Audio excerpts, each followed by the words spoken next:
तर पहलगाम हल्ल्यानंतर काश्मीरचं पर्यटन धोक्यात आलं।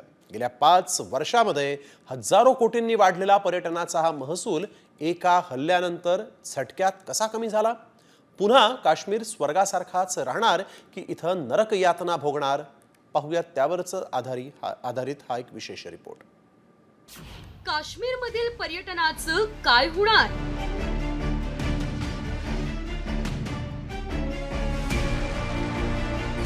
पर्यटन उद्योग कोलमडला।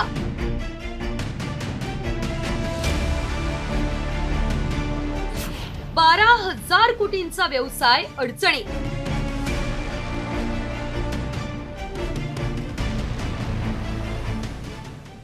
काश्मीरचं स्वित्झर्लंड म्हणून ओळख असणाऱ्या पहलगाम मध्ये दहशतवादी हल्ला झाला आणि काश्मीरमधील पर्यटन क्षेत्राला जबरदस्त धक्का बसला। काश्मीरमध्ये सुमारे 5 लाख लोक पर्यटनाशी निगडीत व्यवसाय करतात। मात्र या हल्ल्यानंतर काश्मीरच्या नागरिकांच्या जीवनावर निराशेची काळी छाया पसरली।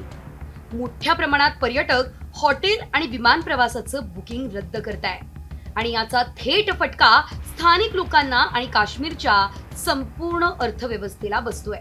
साहजिक आहे की ही जी घटना घडली पहलगामला बाईसरनला, तर त्या दृष्टीने पर्यटक थोडे घाबरून आहेत आणि एस्पेशली काश्मीरला पुढे गेल्यावर जाण्याची भीती थोडी कमी आहे। पण तिकडे गेल्यावर काही घटना घडली किंवा कुठे वॉर वगैरे सुरू झाली तर त्या दृष्टीने थोडे घाबरून आहेत। 1 वर्षांपूर्वी जी अर्थव्यवस्था केंद्र सरकारच्या मदतीवर तग धरून होती, तीच अर्थव्यवस्था पर्यटन उद्योगामुळे सुधारू लागलेली। पर्यटनामुळे काश्मीरचं रुपडं पालटलं होतं। ते कसं पाहूया।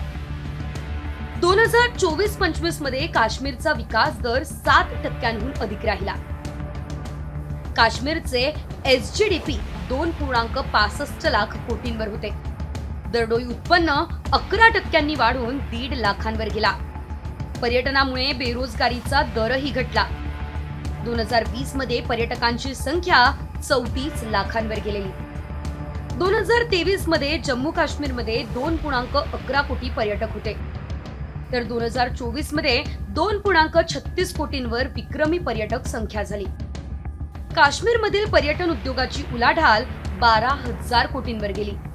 वैष्णोदेवी आणि अमरनाथ यात्रा शिवाय इतर ठिकाणांच्या पर्यटनासाठी देश आणि विदेशातील पर्यटकांची वर्षभर काश्मीरात रेलचेल असते।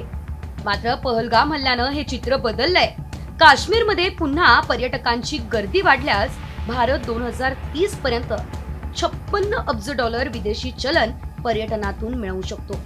मात्र सध्या तरी हे स्वप्न वास्तवात उतरणं कठीण झालंय, कारण भारत आणि पाक दरम्यान सध्या युद्धाचे ढग गडद होताना दिसतायत। त्यामुळे भारताच्या नंदनवनात पर्यटकांची पावलं कधी वळणार याबाबत अनिश्चितता आहे।